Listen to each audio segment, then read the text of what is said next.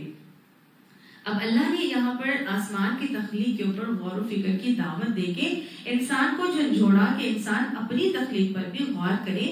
ما تری فی خلق الرحمن من تفاوت، نہیں دیکھتے تم رحمان کی تخلیق میں کوئی بھی بگاڑ یا فلا یا بے ربطی. تو یہاں اللہ تعالیٰ نے بھی آسمان کو بتایا کہ طبق پر طبق میں نے بنایا، تہ بہ تہ ان کو بنایا. تو آسمانوں کا تذکرہ ہونے کے بعد اللہ نے یہ کہنا تھا نا کہ ما تری فی خلق السماء، کہ تم نہیں دیکھتے آسمان کی تخلیق میں کوئی بگاڑ یا کوئی رکھنا یا کوئی فلا. لیکن اللہ نے یہاں پر فی خلق السماء نہیں کہا، بلکہ کیا کہا؟ فی خلق الرحمن، یعنی کہ تم رحمان کی تخلیق میں کوئی فلا نہیں دیکھتے، کوئی کمی نہیں دیکھتے. گویا اللہ نے یہاں پر جنرلائز کر دیا ہے، اللہ نے ہر ہی تخلیق کو شامل کر دیا ہے. صرف اور صرف آسمان کی تخلیق نہیں، کوئی بھی تخلیق اٹھا لو اللہ کی. زندگی میں جتنی چیزیں تمہیں معلوم ہے، جو تخلیق اللہ کی اٹھا کے دیکھنا چاہتے ہو دیکھ لو. کسی تخلیق میں جو اللہ نے بنائی ہے، رحمان نے بنائی ہے، اس میں تمہیں کہیں کوئی کمی نظر نہیں آئے گی. کوئی فلا، کوئی ٹیڑھ، کوئی بگاڑ تمہیں نظر نہیں آئے گا. اور اللہ نے یہاں پر یہ بتایا، یہ بھی اللہ کا ایک آیت کا ٹکڑا یہ چیلنج کر رہا ہے کہ اللہ کی تخلیق میں کوئی بگاڑ نظر نہیں آئے گا. ایک چیلنج ایک تو یہاں پہ نظر آ رہا ہے. دوسری بات یہ کہ اللہ نے یہاں پر اپنی صفت کیا بتائی ہے؟ رحمان. اللہ نے رحمان کی صفت بتائی ہے. اللہ سبحانہ تعالیٰ نے رحمان کا جو مادہ میں ہم نے آپ کو پڑھا تھا نا، کیا تھا؟ رحمیم. اللہ نے رحم کے مادے سے رحمان کا لفظ نکالا کہ رحم رحمان سے مشتق ہے. تو گویا اللہ نے آؤٹ آف لو یہ دنیا بنائی ہے. اللہ نے یہاں پر یہ بتا دیا ہے کہ یہ جو دنیا میں نے تخلیق کی ہے، یہ کوئی ایسی بس بیکار میں نہیں بنا دی، یہ بہت بہترین بنائی ہے، اور تم اس میں کہیں کوئی کمی نہیں دیکھو گے، کہیں کوئی بگاڑ، کہیں کوئی فلا نہیں دیکھو گے. میں بہت محبت کرنے والا ہوں، تمہاری ایک ایک بندے کو بھی میں بہت محبت سے بناتا ہوں، بہت ہی پیار سے بناتا ہوں. اور تمہیں جس طرح میں نے بنایا ہے، تمہیں بھی میں نے پوری محبت کے ساتھ نک سکھ سے درست کر کے بنایا ہے. تمہیں کوئی تمہارے اندر بگاڑ تمہیں نظر نہیں آ سکے گا. تو گویا اللہ تعالیٰ نے یہاں پہ اپنی پھر اتھارٹی بتائی کہ دیکھو اللہ سبحانہ تعالیٰ نے بہت محبت کے ساتھ تمہیں بنایا ہے، وہ رحمان ہے، وہ تمہارے ساتھ کسی کمی میں کوئی کمی کا معاملہ نہیں کرے گا. تمہاری تخلیق میں تم اپنی تخلیق پہ بھی غور کر کے دیکھ لو. آپ دیکھیں چھوٹی سے چھوٹی مخلوق، حقیر سے حقیر مخلوق، مچھر، مکھی، کوئی چیونٹی، کچھ بھی اٹھا کے دیکھ لیں. ایک ہلکا سا وائرس جو آج کل آیا ہوا ہے، آپ اس کو بھی اٹھا کے دیکھ لیں. اتنا حقیر کہ ہمیں نظر نہیں آتا، پوری دنیا میں ہلچل مچا دی ہے. اور کیسا اس نے بگاڑ پیدا کیا ہے. اور اللہ کی قدرت ہے نا, اللہ کا شاہکار ہے. اللہ کہتا ہے کہیں تمہیں کوئی فلا, کوئی کمی نظر نہیں آئے گی, وہ رحمان ہے. اللہ مجھے اور آپ کو ختم نہیں کرنا چاہتا, وہ ہمیں ایک بابرکت زندگی دینا چاہتا ہے, ہمیں ایک خیر والی انلمیٹڈ لامحدود زندگی دینا چاہتا ہے. اللہ نے رحمان اس لیے بھی یہاں پہ لفظ لگایا کیونکہ بیسیکلی قریش رحمان کے نام سے چڑھتے تھے اور کہتے تھے وَمَا رحمان. رحمان کیا ہوتا ہے بھائی, یعنی کہ وہ کوئی جیسے کوئی ایسی نان لیونگ سی چیز ہے کہ جو تم رحمان کیوں یوز کرتے ہو. تو اللہ نے کہا کہ نہیں, اگر تم محمد صلی اللہ علیہ وسلم کے رب کو جاننا چاہتے ہو تو رب جو اللہ کے نبی محمد صلی اللہ علیہ وسلم کا رب ہے, جو اب تک تم الذی میں دیکھ رہے تھے, وہ کیا ہے, وہ رحمان ہے, وہ محبت سے بھرپور ہے, وہ محبت کا آغاز ہے. اس کی تخلیق میں غور کر کے دیکھو, کہیں کوئی فلا نہیں نظر آئے گا تم کو. تو گویا اللہ تعالیٰ نے انسان کو جھنجھوڑا, انسان کو اس چیز کی طرف سوچنے پر مجبور کیا کہ جب اللہ نے کسی تخلیق میں کوئی فلا نہیں رکھا تو پھر مجھے میری تخلیق میں کوئی اللہ تعالیٰ نے فلا رکھا ہوگا؟ اللہ تعالیٰ نے کیا میرے اندر کوئی کمی رکھی ہوگی؟ نہیں, اللہ نے میرے اندر بھی کوئی کمی نہیں رکھی. اگر مجھے اپنی شکل پسند نہیں آ رہی تو اللہ نے فرما دیا تھا لَقَدْ خَلَقْنَاكُمْ فِي أَحْسَنِ تَقْوِيمٍ, تمہیں تو بہترین ساخت پر بنایا ہے. تبارک اللہ احسن الخالقین, بہت برکت ہے والا ہے وہ احسن الخالقین جو بہترین ساخت پر انسان کو بناتا ہے. تو اللہ نے اتنی بہترین ساخت پر بنانے کے بعد ثم صورناکم, اللہ نے اس کو نک سکھ سے درست بھی کر دیا. تو یہ اللہ ہے, اس نے محبت سے مجھے اور آپ کو بنایا ہے. یہ کوئی ایسے را مٹیریل سے مکس کر کے کوئی ایک فیکٹری کا پروڈکٹ نہیں ہے کہ بس ایک کے بعد دوسرا انسان بنتا چلا آ رہا ہے, کہ نہیں, اللہ نے ہر انسان کو بنایا ہے, مکمل بنایا ہے, بہترین بنایا ہے, اور اس کے لیے جنت بھی بنائی ہے. اور اللہ چاہتا ہے کہ یہی انسان اپنی تمام صلاحیتوں کو استعمال کر کے میری بنائی ہوئی جنت کو پا لے, جنت میں آ جائے. یہ جنت اللہ نے فرشتوں کے لیے نہیں بنائی تھی, کس کے لیے بنائی تھی, میرے اور آپ کے لیے بنائی تھی نا. تو گویا رحمان کی رحمانیت ہے یہ کہ اللہ بار بار مجھے اور آپ کو جھنجھوڑ کے کہہ رہے ہیں کہ تمہیں تمہارے گناہوں پر پکڑتا نہیں ہوں, میں اتنا رحمان ہوں, سب کچھ اگنور کر دیتا ہوں. تم بھول بھی جاتے ہو نا اللہ کو, میں نہیں بھولتا. دیکھیں اگر ہم بھولے سے کوئی گناہ بھی کر دے نا, وہ رب پھر بھی اتنا رحمان ہوتا ہے کہ ہمارے گناہوں پر ہم کو پکڑتا نہیں ہے. وہ چاہے تو آسمان زمین کو ایک کر دے اور ہمیں تہس نہس کر کے نیست و نابود کر دے, زمین میں دھسا دے, آندھی طوفان میں ہلاک کر دے. کر سکتا ہے نا, کتنی دیر لگتی ہے اللہ کو سونامی لانے میں, کتنی دیر لگتی ہے, پوری کی پوری زمین جو ہے وہ دنیا سے غائب ہو جاتی ہے. اور ہم بھول جاتے گناہ کر کے کہ ہم کس کی زمین کے اوپر جو ہے وہ متکبر بن کے گناہ کر رہے ہیں, ہم کس کے آسمان کے نیچے اتنی ڈھٹائی سے گناہ کر رہے ہیں اور گناہ کرتے ہی چلے جا رہے ہیں, بڑھتے ہی جا رہے ہیں. آج تو حدیں ہی ختم ہو گئی ہیں غفلت میں, کتنی زیادہ گناہوں کے دلدل ہیں جس میں ہم پھنسے چلے جا رہے ہیں. ہم ہی نہیں, ہماری اولادیں بھی ہمیں دیکھ دیکھ کے اسی ریٹ ریس میں بھاگ رہی ہیں. کوئی ٹائم آج موجود نہیں ہے اللہ کے لیے, ساری دنیا کے لیے ہماری ساری ضرورتیں ہماری پوری کر رہے ہیں, ہمارا اپنا ٹائم گزار رہے ہیں. کر رہے ہیں کہ نہیں کر رہے ہیں؟ ہم تو ڈیٹائی سے کام کرتے چلے جاتے ہیں اور ہم نے تو بالکل آوے کا آوے ہی بگاڑ کے رکھا ہوا ہے اللہ. اور ہم اس پہ بھی ہمارا حال یہ ہوتا ہے کہ ہمیں رونا دھونا ہی بچا رہتا ہے. ہمیں فلاں چیز پسند نہیں آ رہی, ہمیں فلاں چیز پسند نہیں آ رہی, میرے بچے کیوں ایسے ہو گئے, میرا شوہر کیوں ایسا ہے, میرے والدین کیوں ایسے ہیں, وہ ایسے کیوں کرتے ہیں, ایسے کیوں نہیں ہوتا, میرے پاس فلاں چیز کیوں نہیں ہے. مطلب ہر چیز میں ہم کمپلیننگ ایٹیٹیوڈ چلا رہے ہوتے ہیں, ہر چیز میں ہمارا یہی جو ہے وہ ہے کہ رونا دھونا مچا ہوا ہوتا ہے. اللہ کے فیصلے ہمیں اپنے حق میں پرفیکٹ نظر ہی نہیں آتے ہیں کہ نہیں. ہم ایسے ہی ہیں, جو اللہ نے ہمیں دے دیا ہم اس پر ناراض ہیں, ہم راضی نہیں ہیں.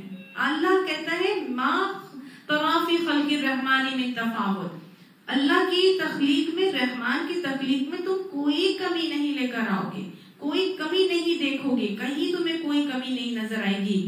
غور کریں تو واقعی میں نہیں سمجھ میں آتا تو اعتماد کریں, اللہ کے ہر فیصلے میں میرے اور آپ کے لیے کوئی نہ کوئی حکمت ضرور پوشیدہ ہے. حکمت نہیں سمجھ میں آ رہی تو یہ مطلب نہیں ہے کہ ہمارے لیے اس میں کوئی چیز یا خیر نہیں ہے. اللہ سبحانہ تعالیٰ العلیم بھی ہے، الحکیم بھی ہے، الودود بھی ہے۔ اللہ نے ہمیں جہاں رکھا ہے ٹھیک رکھا ہے، جیسا بنایا ہے ٹھیک بنایا ہے، پرفیکٹ بنایا ہے۔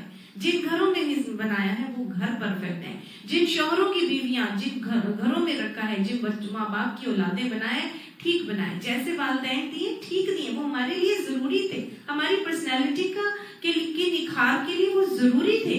میرا خیال ہے آج کے بعد کسی کو یہ آیت پڑھ کے یہ نہیں کہنا چاہیے کہ فلاں اچھا نہیں ہے یا میرے ساتھ یہ فلاں چیز اچھی نہیں ہے۔ کئی دفعہ کیا ہوتا ہے ہم بولتے تو نہیں ہیں لیکن ہمارے ایٹیٹیوڈز یہ بتا دیتے ہیں کہ ہمیں یہ چیز پسند نہیں ہے یا ہم اس کو دلی طور پر ایکسیپٹ نہیں کرتے یا اس کے بارے میں ہم کمپلیننگ ہے۔ کبھی کبھار بول نہیں رہے ہوتے منہ سے ایسے تو دوسروں کے ساتھ جو ہے وہ اس قسم کی شکایات کے معاملات کر رہے ہوتے ہیں۔ چھوڑ دیں شکایتی ایٹیٹیوڈ جب ہم اپنے زندگی سے نکالیں گے نا تو یاد رکھیے گا اللہ کی رحمت ہی رحمت نظر آئے گی، اللہ کی برکت ہی برکت نظر آئے گی۔ صرف اور صرف دیکھنے والی آنکھ کی ضرورت ہے، بصیرت کی نگاہ کی ضرورت ہے اور سمجھنے والا دل چاہیے۔ جتنا سوچیں گے جتنا سمجھیں گے اللہ کی تخلیق میں واقعی ہمیں کوئی فلا کوئی بگاڑ نہیں نظر آئے گا۔ اللہ سبحانہ تعالیٰ فرماتے ہیں سورہ نساء میں ما یفعل اللہ بعذابکم ان شکرتم وآمنتم، کہ اللہ کو کیا پڑی کہ تمہیں عذاب دے اگر تم شکر کرو اور ایمان لے کر آؤ۔ تو اللہ تعالیٰ ہمیں عذاب نہیں دینا چاہتا، صرف یہ چاہتا ہے کہ ہم شکر کریں، اللہ پر ایمان رکھتے ہوئے اپنے سارے کے سارے جو کام ہیں اللہ کی اطاعت میں بالکل راضی برضا ہو کر کرتے چلے جائیں۔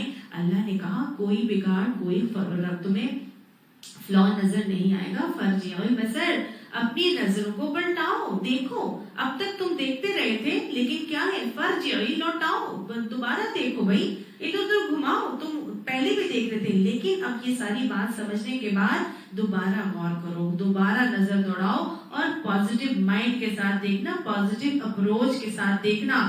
پھر دیکھنا کہ تمہارے رشتے، تمہارے دوست، تمہارے ماحول، جب تم ان کو قرآن کی نظر سے دیکھو گے نا تو پھر تمہیں اسی میں تمہارے لیے حکمت نظر آنا شروع ہو جائے گی۔ جو انسان قرآن سے دور ہوتا ہے اس کو آس پاس میں ہر جگہ کمپلیننگ نظر آتی ہے، مشکلات میں گھرا ہوا نظر آتا ہے، لیکن جو انسان قرآن کو سمجھتا ہے، قرآن کو پڑھ لیتا ہے، قرآن پہ تدبر کرتا ہے تو پھر اس کو اللہ کی حکمت ہر چیز میں نظر آتی ہے، ہر چیز میں خیر نظر آنا شروع ہو جاتی ہے۔ صرف مائنڈ سیٹ بدلنے کی ضرورت ہوتی ہے، ٹوٹلی انسان کا پازیٹیو ٹوٹلی انسان کا جو پرسپیکٹیو ہے، دیکھنے کا انداز ہے، وہ بالکل چینج ہو جاتا ہے، اس کی تمام کے تمام رویے بدل جاتے ہیں، ہر چیز بدل جاتی ہے۔ تو گویا اللہ کو پہچاننا ہے اور اس بات پر شرح صدر ہو جائے کہ اللہ نے میرے لیے کوئی چیز غلط نہیں بنائی۔ حل ترا من فطور، پھر اللہ نے چیلنج کیا ہے کہ کوئی فطور نظر آتا ہے، کوئی بگاڑ، کوئی رکھنا، کوئی خلل، کوئی فلا تمہیں نظر آتا ہے؟